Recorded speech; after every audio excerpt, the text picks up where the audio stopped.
반갑습니다. 장원필 변호사입니다. 한 2주 정도 쉬었습니다. 이게 좀 감기도 좀 있기도 하고, 또 휴가철도 있고 해서. 근데 또 이제 막상 이제 강의를 이제 준비하면서 해보니까 이제, 재미도 있기는 한데 또 손을 놓으면 이게 아무래도 속도가 늦어지는 것 같은 그런 건 있습니다.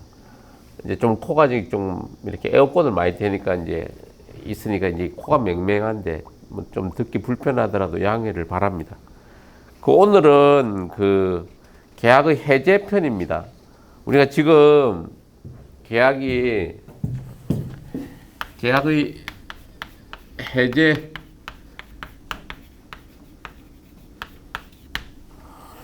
해제편은 그냥 크게 보면 요건, 효과 이 두 가지인데요. 크게 이렇게 보시면 이게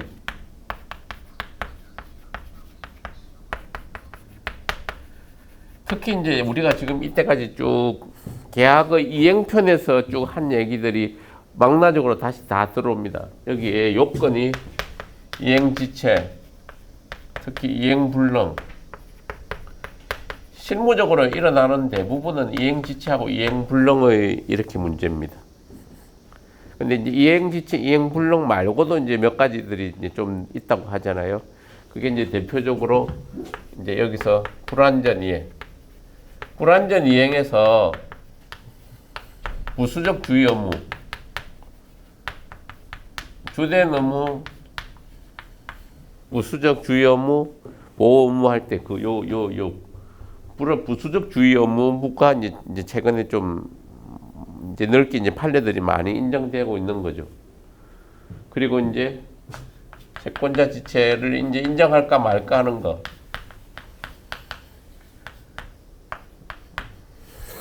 그래서 새로운 유행으로 이행을 거절했을 때 이거 새로운 유형은 아니죠. 이행지체, 이행불능, 불완전 이행이 아닌 이행을 거절하는 경우는 어떻게 볼까? 그리고 이제 사정 변경의 원칙이라고 이렇게 사정 변경이라는 얘기가 있습니다. 그래서 이제 이 얘기가 나중에 전체적으로 이렇게 이 얘기를 하는 거고요.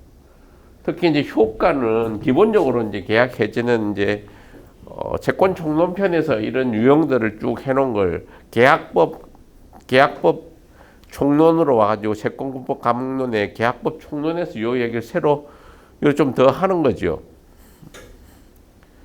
그러니까 이제 그런 거고, 효과는 이제 해제를 어떻게 법적으로 구성할 것인가 하는 부분이 이제 제일 처음에 하나가 있고요. 이게 소급표를 인정하고, 계약 해제 효과는 이제 원상 회복 업무하고 손해배상,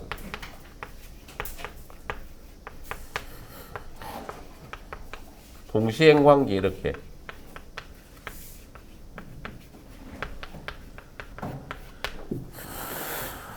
그러니까 우리가 이제 채권법 총론에서 얘기했던 이러한 내용들을 디테일하게 모아서 이제 이걸 법적으로 효과를 계약 해제했을 때는 어떻게 되느냐 하는 부분에 대한 얘기입니다. 좀 사례를 가지고 하나 얘기해 보면, 이렇게 아파트 매매를 이렇게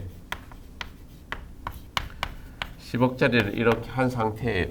그래서 사례는 이제 계약금, 중도금, 잔금 이런 식으로 계약금 1억, 중도금 2억,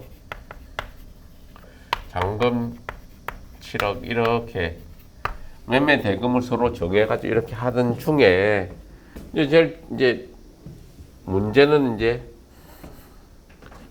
요렇게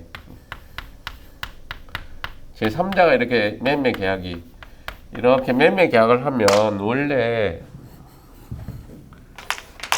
매도인의 이제 이게 서류를 교부해서 등기를 넘겨줄 업무랑 아파트 키를 넘겨줄 업무랑 매수인의 대금을 지급할 업무가 동시적으로 이렇게 해결되잖아요.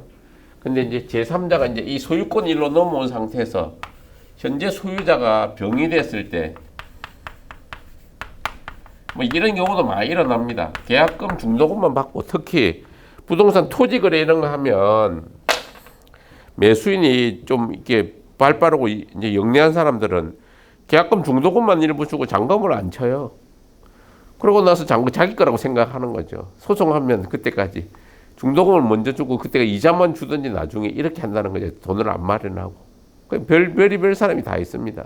그런 상태에서 등기를 이렇게 이전한 상태. 등기가 먼저 너무 뭐 대출 받아서 줄게 이래가지고 등기 서류 넘겨받아가지고 대출 받아서 안 주고 뭐 그런 경우도 하고 온갖 일들이 다 일어나는데 어쨌든 이게 아파트를 팔아서 소유권이 이제 병한테 넘은 경우가 있는 거죠. 그랬을 때 이제 계약 해제란 건 이제 돈을 안 주면 이제 계약을 이제 해제할 거 아닙니까? 이제 갑이 계약을 해제라고 하는 국면에 들어가는 상황을 어떻게 볼 건가 하는 얘기를 가지고 사례를 고민해 보면 된다 이런 말입니다. 해제가 뭘까 하는 데서 이제 출발하는 거고 해제란 게 과연 뭘까? 그 다음에 이제 이게 효과는 뭘까?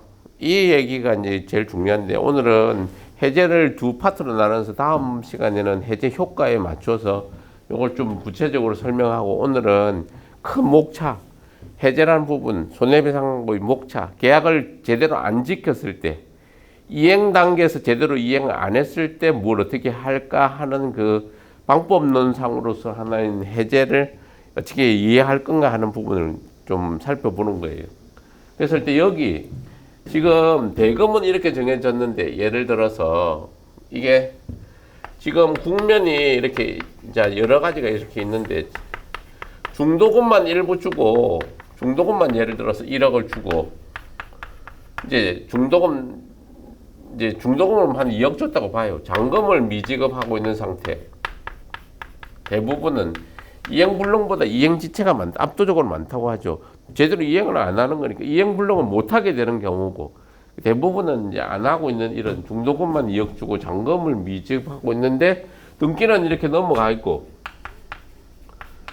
이런 상태에 어떻게 할 것인가 하는 것이 가장 전형적인 사례에 해당하죠. 돈을 주기로 했는데 돈을 안 주니까.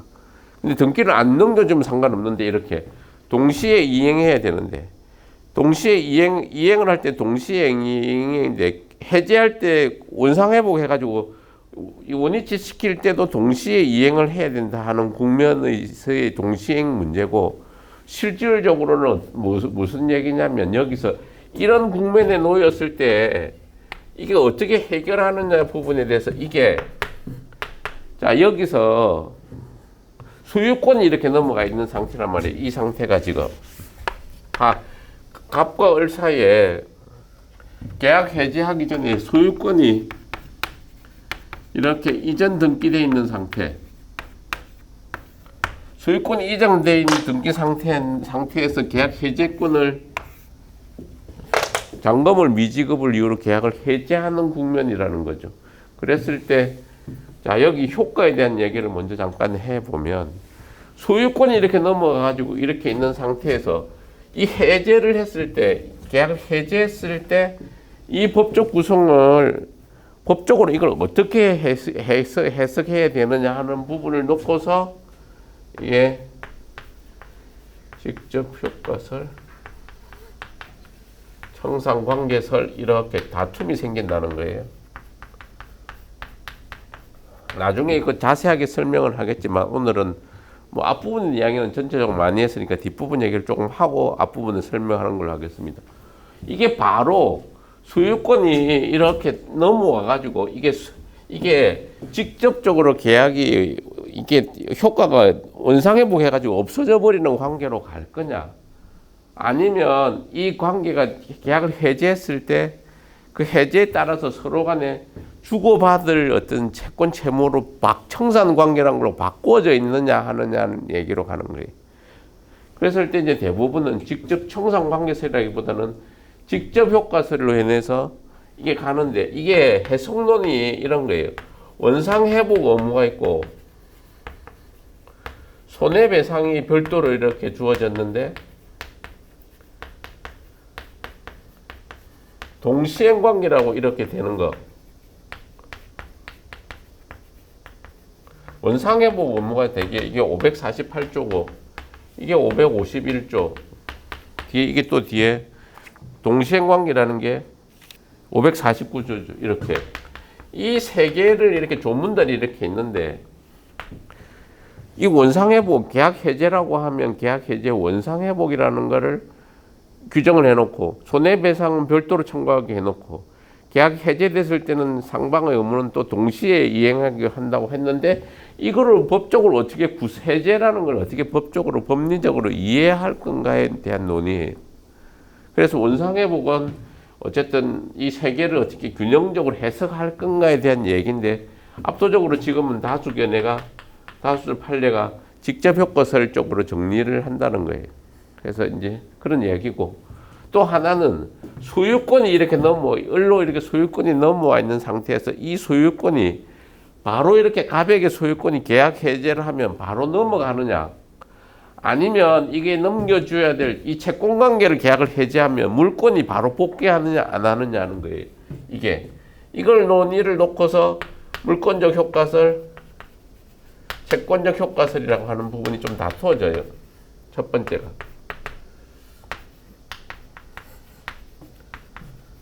다음 시간에 할 얘기를 조금 이렇게 먼저 이렇게 큰 틀만 한번 보여드립니다.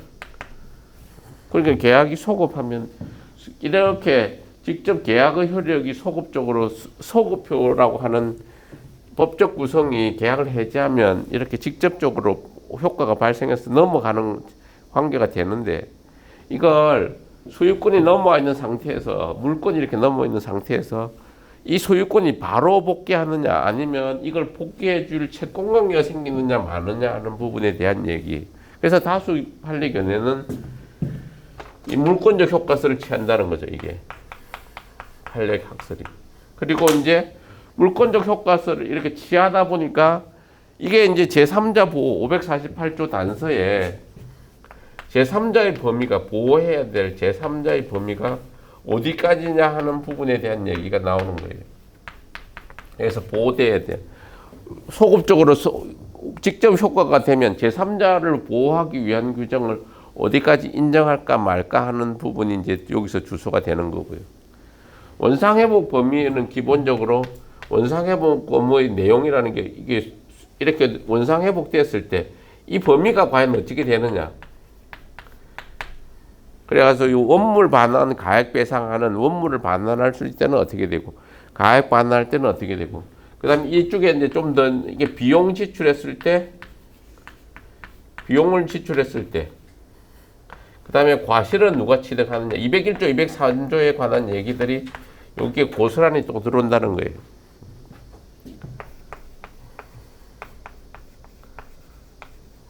부당이득 747조, 748조 하는 얘기랑 맞물려 가지고 이게 747조, 748조 이쪽에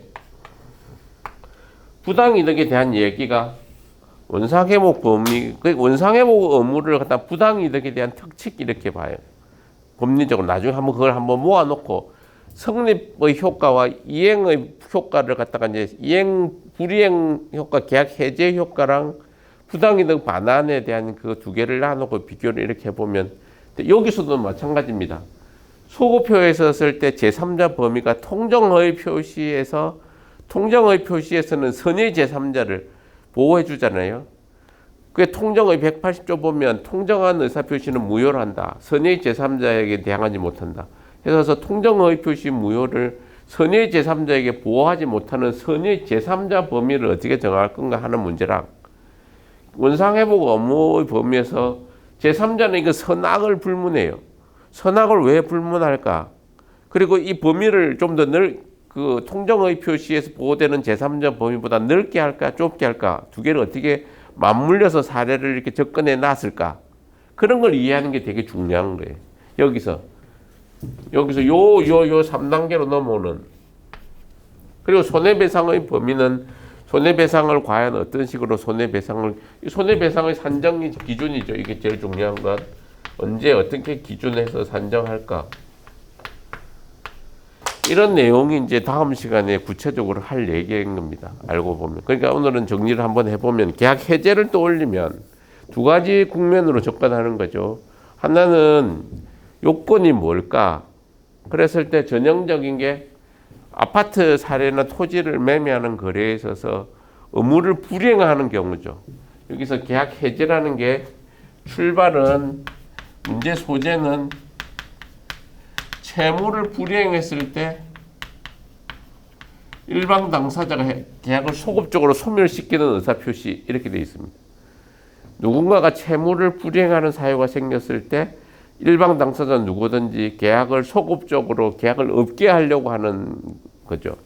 그랬을 때 채무 불이행에 소급적으로 소멸시키는 일방 의사표시 이렇게 나오는 걸 그럼 이게 뭐에 해당하는 걸까 하면서 이행지체, 이행불능을 기준으로 이렇게 펼쳐진다는 게 요건 부분이고, 그다음 효과 부분에 대한 얘기를 한 번만 더 설명드리면 이게 계약을 해지했을 때 효력을 어떻게 자 이거 좀 약간 다른 국면이긴 한데 참고로 보셔요. 갑과 을이 지금 사례가 이걸 여기서 한번 살펴보세요. 갑과 을의 사례가 이게 통정허위 표시를 했다고 봐요. 재산을 빼돌렸다. 통정허위 표시는 되게 재산을 은닉하는 행위에서 많이 일어납니다. 그잖아요. 내가 지금 뭔가 강제 집행을 하려고 하는 상황에서 뭐 갑의 채권자가 이렇게 있다. 갑이 뭔가 A가 갑에 대해서 돈을 받을 채권자인 상태에서 채권이 있는데 채권이 있으면 여기 나중에는 이제 집행이 될 거 아닙니까? 재산이. 그러니까 이걸 숨기려고 한단 말이에요. 뭐 자기 처가 됐든 뭐 처제가 됐든 이모가 됐든 이렇게 빼돌리는 통정허위 표시를 했을 때 통정허위 표시에서 제3자가 누군가에게 을이 다시 등기를 넘기거나 하는 상황이 똑같이 생겨요. 이렇게. 이건 재산을 빼돌리는 국면이고 이거는 어느 일방의 채무를 불이행하는 상황에서의 국면이고, 그랬을 때 여기는 문제가 뭐냐면 여기는 성립의 문제의 파트고 크게 여기는 무슨 파트냐면 이행의 파트라는 거예요. 우리가 지금 계속 처음부터 지금 세 번째 강의할 때까지 한 절반 정도는 성립 이야기 자꾸 했었습니다. 그럼 절반 정도 지금 한 3분의 1 정도는 반 정도를 하고 있는데 이행으로 하잖아요. 그럼 계약은 성립할 때, 이행할 때. 그럴 때 성립할 때 문제는 이런 문제, 이행할 때의 문제는 이런 문제라는 국면이라는 거예요.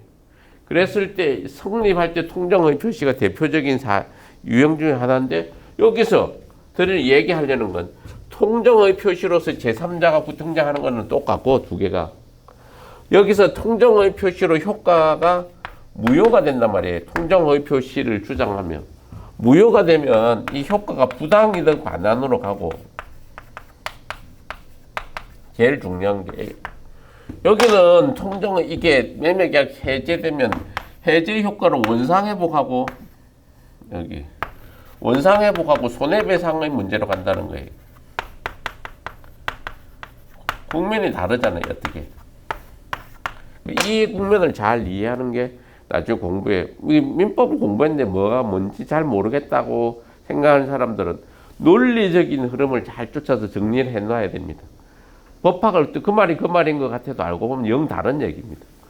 계약이 성립할 때 뭔가 문제가 생겼으면 무효가 되고 부당이득 반환으로 가고 부당이득에 있어서 원물을 점유하고 있을 때는 201조, 203조로 가고 점유하지 않고 가액배상할 때는 741조 이하의 부당이득에서 747조, 748조 선의악이 나뉘어서 이렇게 정하고 이게 원상회복을 갔을 때는 548조 이하에 있어서 이렇게 법적 구성을 바로 효과를 이렇게 직접적으로 원상의 계약을 해지하는 순간에 계약이 직접적으로 효력을 주어서 영향을 직접적으로 권리 변동을 시키고 그 효과에 있어서 부동산이 넘어갔을 때 소유권 등기 넘어가 있는 걸 어떻게 또 바로 넘어올 것인가 아니면 채권관계로 남은 거에 있어서 또 물권적 효과수로 바로 넘어온다 이렇게 구성을 하고 그걸 기초에 서서 원상회복 범위는 원물 반환 가액배상의 이런 741조 요와 같은 거가 좀 국면을 달리하지만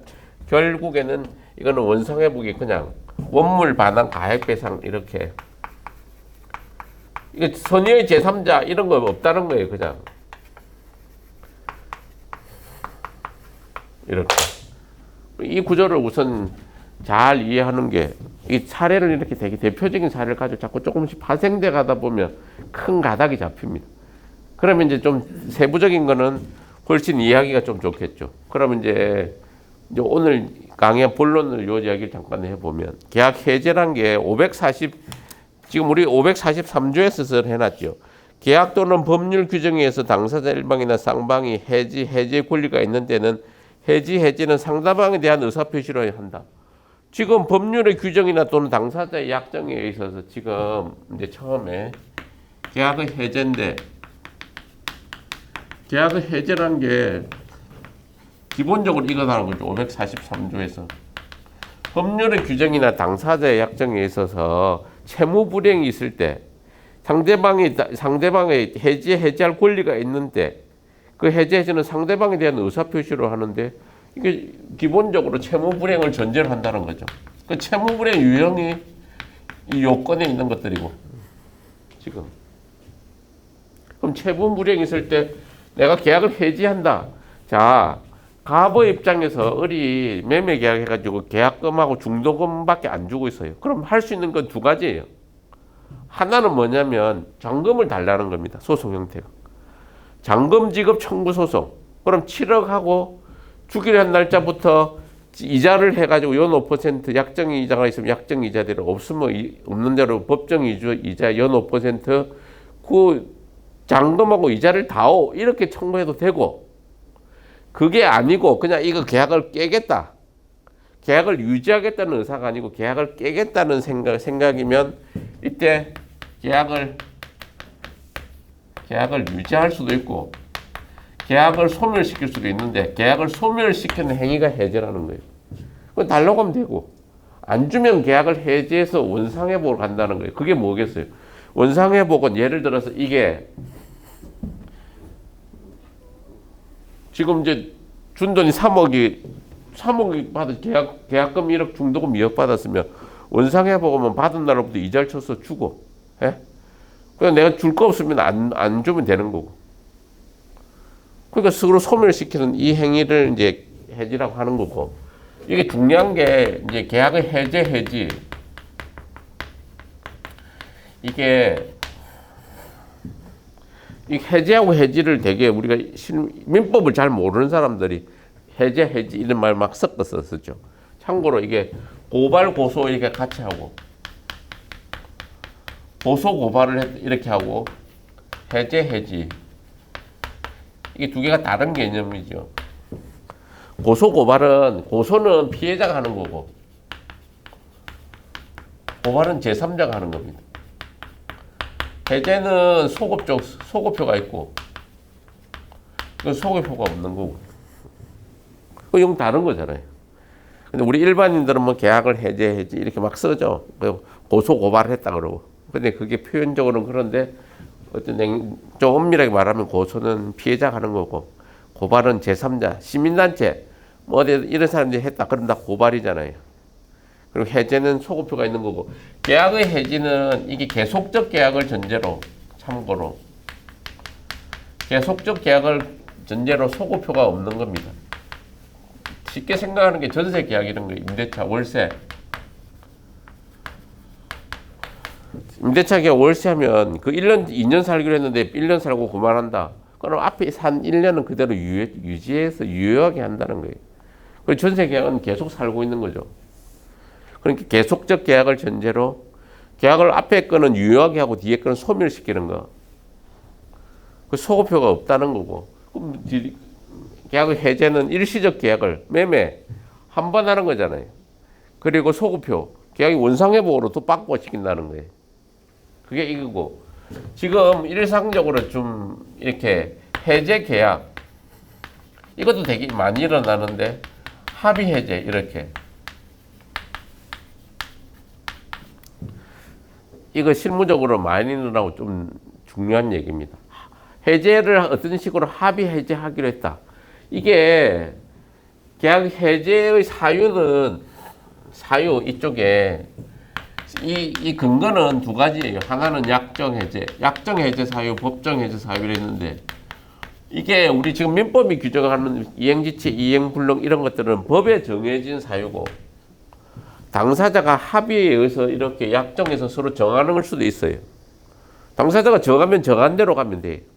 이쪽에 지금 나오는 이런 전반적인 얘기들은 다 법에서 정해진 이행지체나 이행불능 내지는 뭐 불완전 이행 같은 게 행해졌을 때 원상회복이고 손해배상이고 어떻게 하고 이렇게 한다는 얘기고 약정에 정한 서로 합의를 정했으면 합의한 대로 따라간다는 거예요. 이대로 안 가고.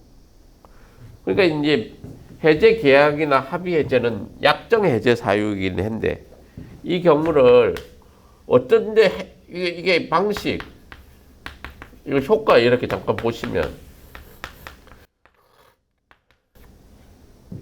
해제 계약은 이게 어떻게 보면 계약서 문구에 이렇게 써넣기도 합니다. 계약서의 문구에 명시적으로 이렇게 들어와가지고 합의 해제해서 이렇게 두는 이 채무 불이행이면 이렇게 한다 이렇게 안 해놓고 이건 별도로 자기들끼리 합의서 문구를 이렇게 합의하면 계약이 잘 안 되면 어떻게 하고 저떻게 하고 막 적어놔요. 그럼 어떻게 돼요? 그 정해진다고 하면 된단 말이에요. 이거 앞에 건 다 필요 없다 이 말이에요. 근데 이제 이게 묵시적으로 해제된 경우 묵시적인 해제 계약으로 볼 수 있는 경우가 뭐냐 이런 거죠. 대부분 이런 거죠.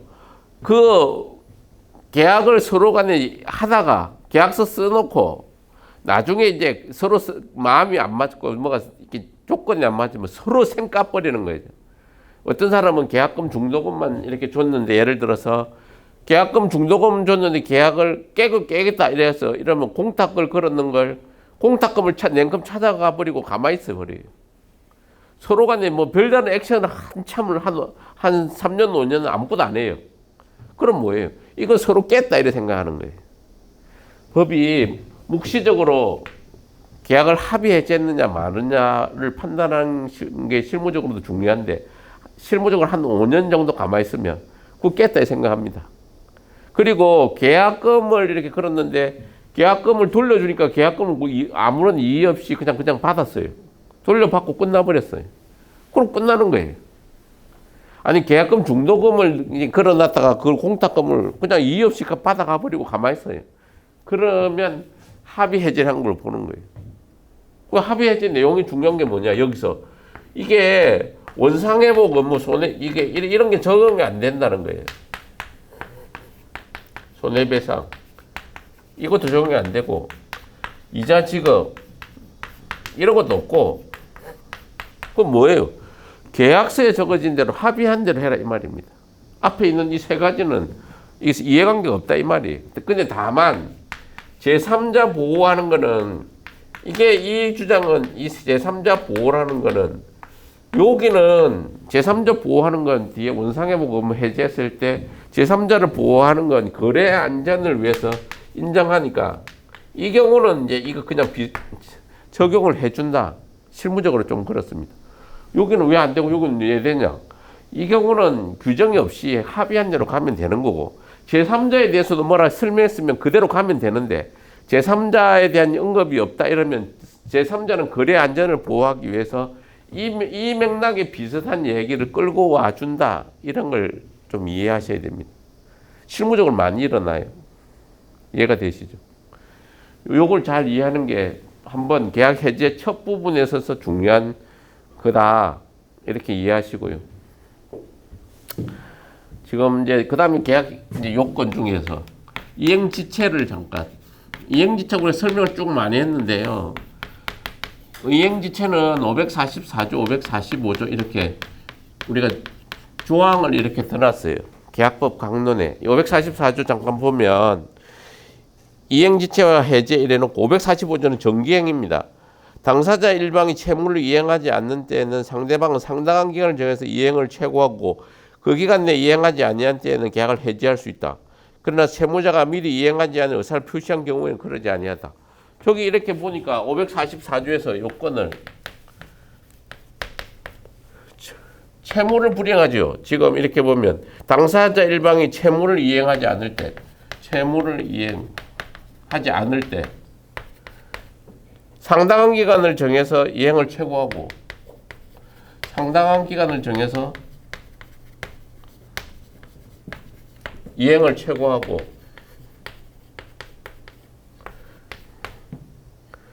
그 기간 내에 이행하지 않을 때 그럼 계약을 해지할 수 있다. 다만 상대방이 미리 이행하지 않을 의사를 표시한 경우는 그러지 아니한다. 그러니까 요건은 요 맞춰가지고 채무를 이행하지 아니한다. 채무를 이행하지 아니한다. 여기 보면 채무를 이행하지 않는다는 여기 우선은 여기 뭐 이제 사유를 해석론으로 달아가는 거예요. 이게 나중에 공부를 하다 보면 뭔가 잘 모르면 법전을 먼저 가야 됩니다. 법전을 놔놓고 자꾸 찾아서 생각하는 훈련을 목차를 잡는 게 다 외우려고 하면 힘들어요. 다 외우려고 하는 게 아니고 이 법전을 그냥 법전은 누구든지 보라고 하거든. 시험이든 뭐든. 법전은 그냥 가까이 놓고서 법전에서 해석론을 자꾸 이렇게 쫓아 나오는 게 제일 쉬워요. 이렇게. 그리고 채무를 이행하지 않는다. 그럼 채무를 이행하지 않으면 귀책 사유가 있어야 되느냐 없어야 되느냐. 여기는 없으니까. 귀책 사유, 채무자의 귀책 사유가 없어야 이 규정이 없을 때 채무를 이행하지 않는다. 채무를 이행하지 않는데 상대방한테는 귀책 사유가 있어야 되죠. 뭐 그런 식으로 얘기를 가지고 나오는 거고. 채무를 이행하지 않는데 그럼 이행의 정도는 어떻게 해?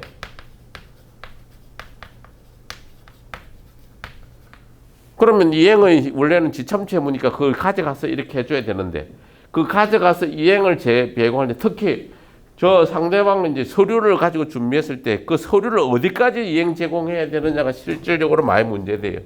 실무적으로 이행 지체 SX 조금 더 살펴보는 게 이행 제공의 정도에 있어서 실무적으로 등기 서류 교부 이 등기 서류를 줄 때 어디까지 줘야지 어디까지 갖다 주면 되느냐 내가 집에 가지고 있으면 되느냐 아니면 법무사에 가서 이제 서로 만나기로 하는데 갖다까지 줘야 되느냐 아니면 그 앞에서 뭐 자기 어디를 정해서 꼭 거기로 가야 되느냐.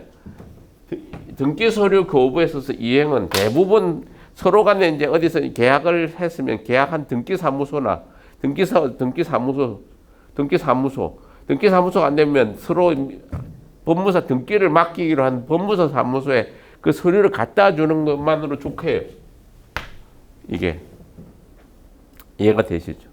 그러니까 지금은 내가 이제 잔금을 안 친다. 그러면 내가 이행을 해야 된다. 그러면 내가 법무사 사무실에 내가 이제 원본에서 이게 그냥 갖다 주면 또 어떻게 될지 모르니까 별의별 경우가 다 있으니까 다 그 보관증을 받아서 무슨 서류를 보관함 이렇게 영수증을 받아서 뭐 약정서 언제까지 이게 이 등기 서류를 이행하기로 한 서류를 보관하였음 이렇게 그 서류를 영수증을 확인서를 받으면서 그 원본을 넘겨줘요. 복사본 나는 복사해 놔야 되고 이렇게 서류를 주는 거고 상당한 기간을 최고해서 해야 되는데 문제는 과다 최고, 과소 최고 이런 거예요.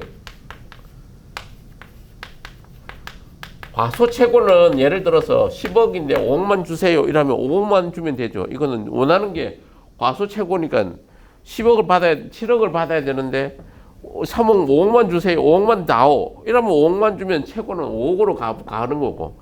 지금 7억인데 10억을 다오. 아니면 안 준 거 14억을 다오. 이렇게 과다 최고했을 때 이걸 어떻게 보느냐가 실무적으로 많이 문제가 되겠죠.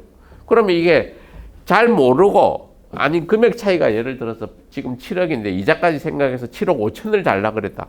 그러면 이게 과다 최고가 안 되고 그게 아니고 14억 좀 달라 그랬다. 이건 안 되는 얘기고. 근데 자기가 생각해 봤을 때 7억이라 생각했는데 남은 게 8억 정도 달라고 했다. 그러면 이게 7억인데 잠깐 자기가 중도금을 좀 계약금하고 빼고 착각해서 중도금 빼니까 남은 게 7억 남았는데 8억 남았다고 생각했다. 그 정도는 봐주고. 그러니까 그게 이제 사회 통념에 비추어서 판단한다고. 그게 계약의 본질에서 벗어나지 않을 정도로 범위 내라면 그 정도 그 범위 내에 인정을 해주고 그게 너무 터무니없이 금액 차이가 너무 많이 난다. 그럼 인정 안 해주고 최고가 안 된다는 거예요. 이게 실무적으로 하다 보면 이런 겁니다. 이게 계약이 2025년 1월 1일 날 하고 중도금이 2월 1일이고 잔금이 3월 1일이. 그럼 보통은 매도 파는 사람은 3월 1일 돼 있으면 가만히 있어요. 3월 1일 잔금을 치는데 돈을 안 주면 어떻게 생각하냐면 대부분은 잔금을 줄 놈이 안 주고 있으니까 나는 잘못한 게 없고 상대방만 지금 잘못했다 생각하는 거예요. 그때 돈 안 가져왔다고. 근데 알고 보면 상대방 입장에서는 등기 이전에 필요한 서류도 안 준 거예요. 서로 맞비기는 거예요. 그러니까 이게 3월 1일 됐는데 잔금을 안 준다. 그러면 빨리 내용 증명을 이렇게 상당한 기간을 정해서 최고를 해야 되는 거예요. 이 최고 기간이 그럼 상당한 기간이 그러면 어느 정도냐? 상당한 기간은 사회 통념에 비춰 판단해요. 보통은 이제 넉넉 잡아서 한 달 정도 해요. 근데 뭐 이게 이틀 만에 뭐 서로 이행을 안 하고 있을 때 판례 보면 이틀 만에 한 것도 인정하기도 하고 일주일 만에 한 것도 인정하기도 하고 그 정답은 없어요. 근데 최소 뭘 이렇게 상대방이 준비해야 될 기간이 최소한 한 일주 정도는 여유를 주고 이제 해라. 이렇게 해야 되지 않겠어요? 한 달 정도면 충분한 시간이 이걸 보고 실무적으로. 그래서 상당한 기간을 정해서 최고하고 최고는 이런 형태로 지내고 그 기간 내에 불이행을 해야 되는 거죠. 그 기간 내에. 그 불이행을 하는데 이게 채권자가 지금 그 기간 내에 불이행을 한 달, 이게 일주일 줬는데 잔금을 안 쳐요. 7억을. 그러면 계속 등기 서류를 계속 제공해야 되는지 채권자가 의무 이행을 계속 해야 되는지 말은지 하는 부분에 대해서 이것도 좀 탄력적으로 본다는 거예요. 실무적으로. 그러니까 이걸 꼭 내가 다 저거를 딱 다 안 해도 좀 넓게 이렇게 본다.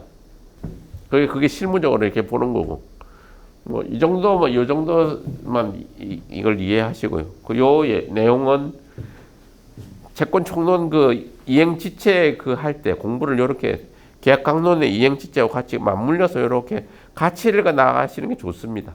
공부는 앞에도 얘기했지만 통정의 표시에 있어서 제3자 규정이나 여기 지금 계약 해제 원상 회복의 제3자나 맥락은 같은 겁니다. 그 두 개의 차이점을 잘 찾고 어떤 데는 인정하고 어떻게 안 되고 좀 더 넓게 인정하고 좁게 인정하고 왜 이걸 잘 이해하는 게 공부의 끝이에요. 그 두 개를 잘 비교를 못하고 있으니까 공부가 어려워지는 겁니다. 여기도 마찬가지고. 자, 이행불능. 사례들은 쭉 많은데, 이거는 546조에서 이렇게 이행지체하고 이행불능 두 개의 조문만 이렇게 해놨죠. 여기 보면, 그 다음에 545조는 정기행위 이런 얘기가 있는데, 정기행위는 이행지체 중에서 뭐 딱 하기로 했날, 뭐 결혼하려고 예복을 주문했는데, 예복을 미리 못 해놨다. 아니면 장례식에 조화를 보내기로 했는데 장례식에 그날 못 갔다. 그럼 그때 이행지체하면 바로 최고할 필요 없이 그냥 계약이 이행지체로 끝나버린다. 이런 얘기입니다. 되게 복잡한 얘기보다는 최고를 필요는 없이 채무를 이행하면 그 기간 내에 이행 못하면 바로 계약을 해제할 수 있는 사유가 정기행위고 그게 545조고 이건 일반론적인 얘기고 544조. 546조는 이행불능에 대해서 이렇게 해놨습니다. 채무자의 책임 있는 사유로 이행이 불능하게 된 때는 채권자는 계약을 해지할 수 있다. 채무자의 기책 사유로 이행 불능이 된 경우 해지할 수 있다. 이런 거죠. 그때 이제 여기서 이제 나왔던 게 우리가 앞에 이야기했던 게 이제 위험 부담. 누가 부담하느냐. 이게 하는 거하고 토지가 이제 수용되거나 이런 것들이죠. 수용됐을 때 대상 청구권 이런 얘기들 다 채권 총론편에서 얘기가 많이 나왔던 거고 뭐 이런 것들은 그대로 다 들어오는 거고 이행불능이면 계약을 해지할 수 있다. 계약 해제 손해배상 대상 청구권 이렇게 효과가 이렇게 그때 앞부분에 거의 한 시간씩 했던 내용이 이런 내용들을 여기서 다 이해하자는 겁니다. 그리고 불완전 이행. 자, 여기서 조금 이제 불완전 이행에도 저번에 이제 확대 손해, 부수적 주의 업무 위반, 그 다음에 보호 업무 위반, 그 다음에 그 유형에 이제 주된 그 급부 업무, 부수적 주의 업무, 보호 업무 이렇게 설명하면서 이게 유형에 이제 이렇게 세 가지 설명해서 확대 손해가 난 경우, 그 다음에 그냥 손해가 난 경우 이런 얘기를 하면서 여기서 매도인 담보 책임 얘기를 잠깐 했었죠. 근데 요 얘기를 잠깐 하는 와중에 여기서도 마찬가지죠. 불완전 이행 담보 책임. 여기는 대상 청구권. 이런 부분들을 다 공부를 요 파트에서 해야 되는 얘기를 정리해 가고 있는 거고요. 지금 불완전 이행에 있어서 부수적 주의 업무. 지금 여기 부수적 주의 업무 유형이냐 아니냐 하는 게 이게 보호 의무 여기에서 지금 보호 의무 위반은 계약 536조 계약상 체결 계약 체결상 과실 책임.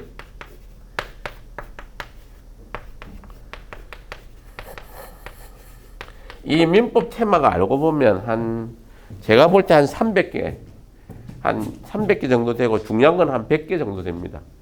100개 정도만 체계를 잡으면 그 다음에는 시험 나오는 거는 그 안에서 40문제를 내는 거고 100개 정도만 체계를 큰 뼈대에 해당하는 거는 100개 정도밖에 안 돼요. 100개에 해당하는데 여기서 얘기 자꾸 하는 얘기들은 보호 의무 위반, 예를 들어서 백화점에 뭐 물건 사러 갔는데 바닥에 빗물이 미끄러져서 다쳤다. 이게 보호 의무 위반으로서 불안정 이행이냐 불법 행위냐 계약상 과실 책임, 계약 체결상 과실 책임으로 영역되는 이렇게 간다 이 말이에요. 그럼 알고 보면 뭐예요? 행위를 백화점에 물건을 사러 갔는데 미끄러졌다. 그래 다쳤다. 그럼 이게 법적으로 뭐게 문제되냐? 불안전 이행으로서 부수적 주의 의무 위반 아니 보호 의무 위반인가? 1번. 그 다음에 이게 고의 과실에 의한 이 청소를 잘하고 관리 감독을 해서 미끄러지지 않게 해야 되는 그 백화점 점주의 고의 과실에 의한 불법 행위 책임을 물을 것인가? 2번. 이게 이렇게 이제 가는 거고. 그러니까 이거 두 개를 이렇게 연결해서 이렇게 가는 거고. 담보 책임은 팔았는데 불이 나가지고 그때 뭐 커플링 이런 거 했었죠. 이게 난방기를 이렇게 이제 온실에 쓰는 난방기를 팔았는데 부속품이 문제돼서 불이 났다. 그러면 무슨 책임이 서로 문제되느냐? 그 난방기에 대한 이 난로에 대한 손해, 그리고 난로를 부실한 부품으로 인해서 이제 그 온실을 다 태워버린 그 손해가 확대된 손해, 확대 손해를 어떻게 해석할 거냐 문제랑 이건 불안전 이행의 확대 손해의 문제고 또 하나는 잘못 팔은 매도인의 담보 책임의 문제라는 거예요. 그러니까 테마가 매도인의 담보 책임, 불안전 이행의 확대 책임 이렇게 가는 테마 하나가 있고 불안전 이행의 보호 의무 위반, 계약상 체결상 과실 책임 이렇게 가는 루트가 또 있고 각 국면에 적용되는 게 그 행위를 법적으로 어떻게 접근하느냐를 각 이렇게 테마로 뜯어서 이렇게 보면 실질적으로 한 50개도 안 돼요. 뭉쳐서 놓고 이해하다 보면 50개가 안 됩니다. 이걸 딱 뜯어 놓으면 100개고 그 다음은 내부적으로 세부적인 이런 이제 좀 덜 중요한 이런 걸 체계적으로 좀 이해하는 거죠. 그렇지만 알고 보면 이게 다 각자가 다 중요한 내용이라는 거예요. 이렇게 그런 얘기를 잠깐 드리는 거고 여기서 이제 사정 변경 우리가 민법 이렇게 하면 자 민법에 사정 변경이라는 게 문제 소재는 뭐냐면 계약을 체결했던 당시의 계약 체결의 기초가 되었던 어떤 객관적인 사정이 계약 체결 후에 당사자에게 책임을 물을 수 없는 사유로 바뀌었을 때 예를 들어 이런 겁니다. 이 대표적인 사례가 판례가 이게 근보정 내가 직원의 회사를 이제 다니면 임원이나 부장쯤 되면 회사가 뭔가 채무를 일으키는데 보정을 세웁니다. 왜냐하면 뭔가가 회사 담당자에게 그냥 회사가 보정이 필요한데 임원이나 특히 임원쯤 되면 네가 보정을 쓸래 회사를 그만 다닐래 이런 거죠. 그러니까 회사를 다니는 동안에는 보정을 쓸 수밖에 없어요. 안 쓰면 이제 그냥 가야 되겠는데 집에 이래서 하면 곤란하잖아요. 그러니까 회사 직원이나 임원의 지위에서 불가피하게 내가 보정에 있어서 섰는데 내가 퇴직을 했어요. 퇴직을 했는데 그 근보정이 계속 이어져가지고 내 퇴직 후에도 그 책임을 물을까 말까 이런 거에 대해서 내가 근보정을 쓸 때의 사정은 내가 임원의 지위에서 그때는 내가 책임을 질 수 있는 상황이었는데 지금 내가 회사를 퇴직하고 세월이 지났는데도 그 근보정 계약을 계속 유효하게 나에게 적용하면 곤란하다. 그랬을 때 이게 그런 걸 가지고 나에게 책임을 물을 수 있냐? 못 묻게 하자 이런 내용이 출발인 거예요. 근데 이게 여기서 사정 변경의 원칙에 대해서 이 판례의 태도는 원래는 이거는 근보정은 계약이 끝났을 때 해지는 전반적으로 인정을 했는데 해제는 원칙적으로 옛날에는 인정을 안 하다가 지금 인정하는 추세로 좀 바뀌었어요. 계약 해제의 사정이 바뀌었다. 우리가 예를 듭니다. 매매 가격이 1억이었는데 좀 10억이 이렇게 앙당을 했다. 계약을 했는데 저 아파트 1억짜리로 팔았는데 갑자기 좀 몇 년 지나니까 매매 가격 몇 년을 10억이 됐다. 그랬을 때 사정이 이게 계약 1억짜리 계약 체결할 때하고 10억짜리 체결할 때 사정이 확 바뀌었지 않냐. 전반적인 판례는 인정을 안 했어요. 근데 다른 유형 몇 가지에 있어서 이걸 조심스럽게 인정하자는 쪽으로 좀 가는 거예요. 그게 이제 자 이런 사례였습니다. 이거 좀 지워요. 지방자치단체가 이렇게 있었는데 지방자치단체가 땅을 갖다가 그린벨트를 풀었어요. 그린벨트를 해제해가지고 땅을 이렇게 매각을 했어요. 매각하면서 뭐 문제가 되는 거는 뭐가 이제 다 네가 알아서 잘해야 되고 우리는 책임이 없고 그러니까 이거를 5배보다 더 비싸게 시가보다 샀어요. 그리고 나서 이거 팔고 나서 이렇게 5배 이 사람이 음식점 하려고 매수를 했는데 여기서 지방자치단체가 이게 공공용지로 공적인 목적으로 이렇게 묶어버렸어요. 그러니까 뭐 음식점 허가가 안 나올 거 아닙니까?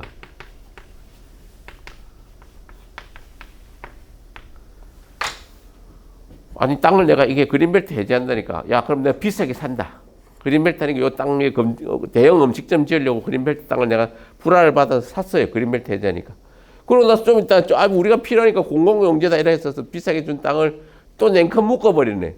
그러면 나 이 상황에서 계약을 해제할 수 있을까? 사정 변경이 생겼느냐 마느냐에 대해서 이 판례는 사정 변경을 인정을 안 했어요. 인정은 안 하기는. 판례 자체는. 야, 이게 5배 이렇게 비싸게 준 거 산 거는 네가 이해했지만 이 객관적인 사정이라는 거. 객관적 사정 변경이라는 게 별로 없지 않냐. 지금 너의 얘기는 또 무슨 사정이냐. 지금 주관적인 사정 아니냐 이게. 잘 생각해 보시면.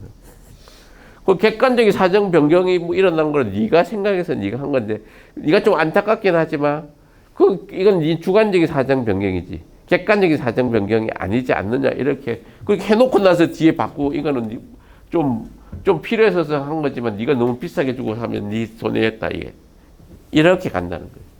근데 요 얘기를 조금 하는 이유가 뭐냐면 하나 더 이렇게 하면 자 여기 참고로 이야기를 좀 해봐요.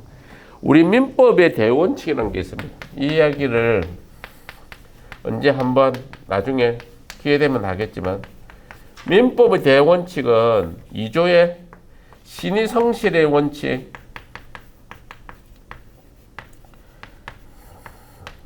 2조 2항의 권리남용 금지 이렇게 이게 있습니다.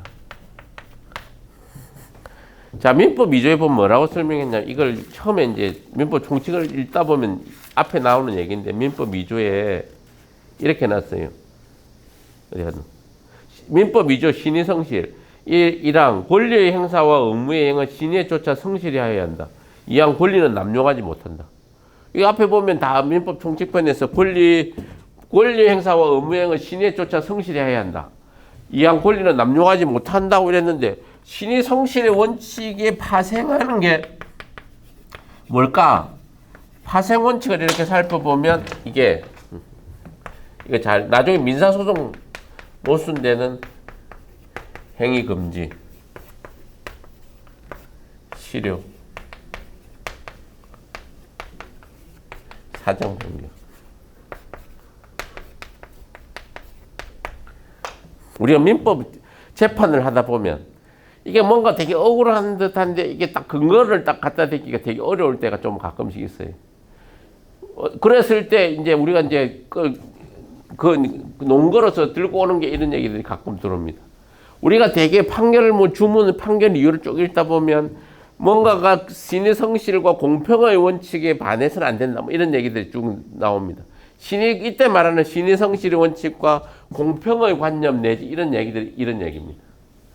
우리가 지금 실효의 사정 변경의 원칙이라는 게 계약 해제의 사유냐 아니냐 이런 얘기를 하고 있는데 계약을 이렇게 사정 변경 원칙하는 그 원칙에 다시 그 위에 좀 올라가 보면 좀 더 포괄적인 상위 개념이 민법의 대원칙이라 할 수 있는 이거는 권리 행사이자 의무 이행에 대한 민법 전반에 대한 겁니다.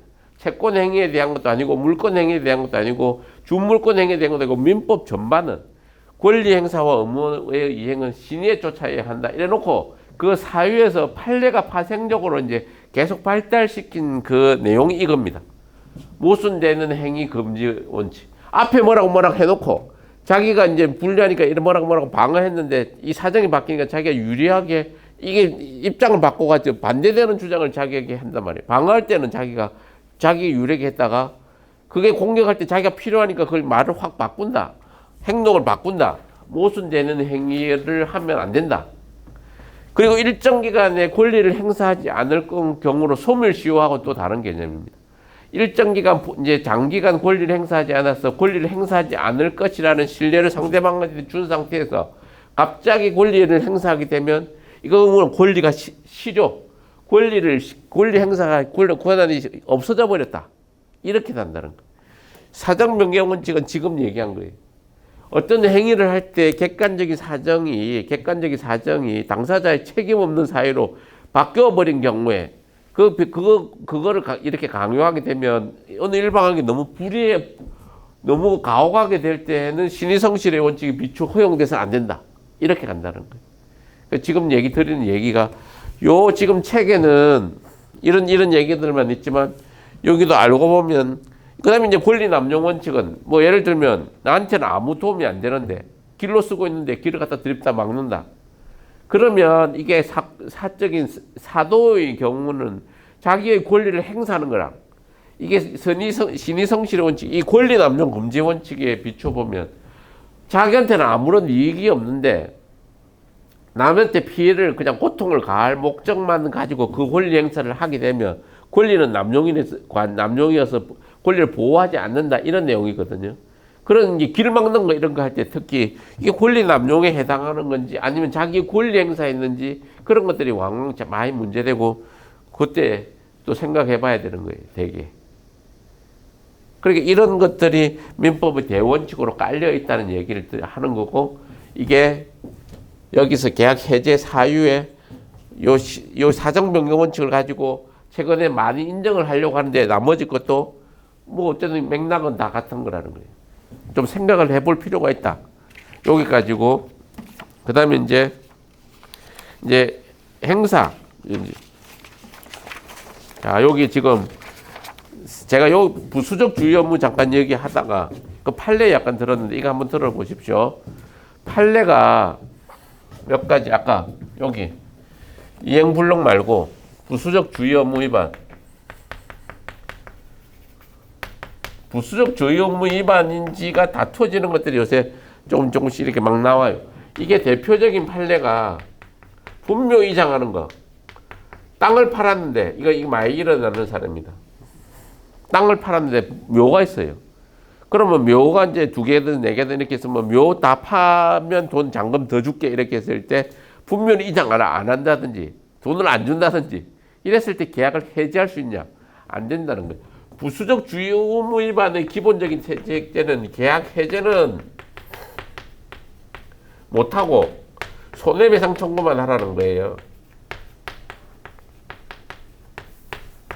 급부 의무, 주된 급부 의무 위반하면 계약 해제 손해배상 청구를 할 수 있는데 부수적 주의 의무 위반했을 때 분묘를 만약에 해가지고 산을 이게 10,000평을 팔았는데 분묘가 100평이다. 그러면 분묘 그거는 부수적 주의 의무 위반으로 분묘를 이장한다 안 한다 돈 준다 안 준다 이거는 부수적 주의 의무니까 계약 해제를 못하고 원상회복을 못시키고 손해배상으로서 그 부분만에 대해서만 돈만 깎는다 이런 거예요. 또 영상물 제작.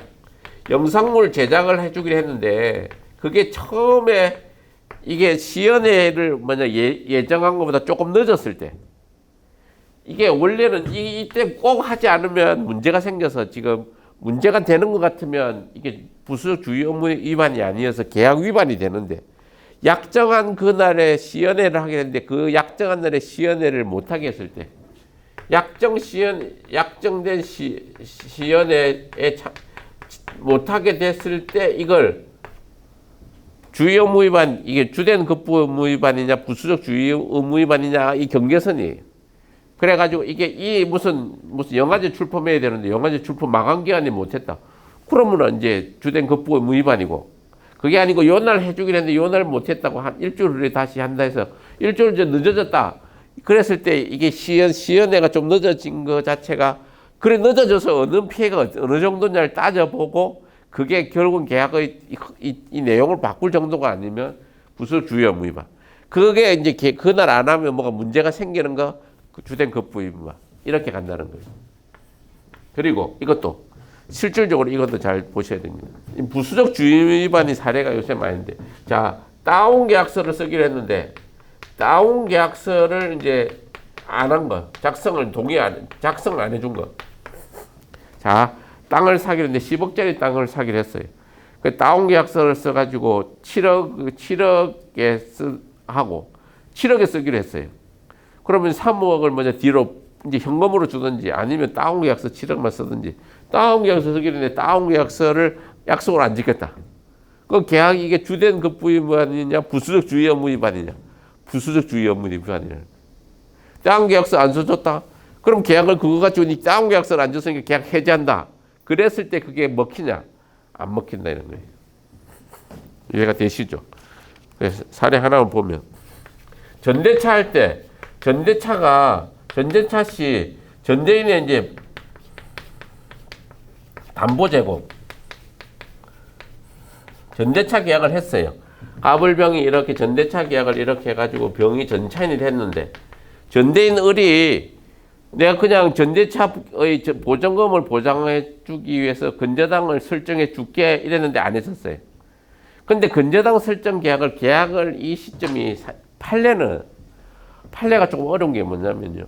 사례를 곰곰이 보지 않고 결론을 갖다가 이렇게 이념적으로 이론적으로 딱 판단하려면 되게 좀 잘 안 맞을 때가 왕왕 있어요. 이 경우는 계약을 체결한 이후에 전대차 계약을 체결했어요. 체결하고 나서 야 내가 담보를 해다오 하니까 그럼 내가 근저당 내가 이 근저당을 내 땅에다 해줄게 이랬는데 그걸 안 해줬다. 그랬을 때 이게 이 전제가 돼가지고 이 담보 제공하는 것이 이게 주된 내용이 되게 중요한 내용이었으면 주된 급부 업무가 되는데, 계약을 체결하고 놓고 나서 담보용으로 나중에 잡은 그 자체를 안 해줬다고 했을 때 이 전대차 계약 앞에 한 계약 자체를 해제할 수 없는 걸로 하냐? 그래 안 한다는 거예요. 그러니까 좀 사례를 곰곰이 봐봐야 된다는 거예요. 우리가 이 사례를 실무적으로 이렇게 보면, 이렇게 재판을 하다 보면 비슷한 거 들고 와가지고 얘기를 이게 맞다, 자기도 이렇게 해당한다 이렇게 얘기를 하는데 실무적으로 보면 그 사례가 똑같이 되는 경우는 잘 없어요.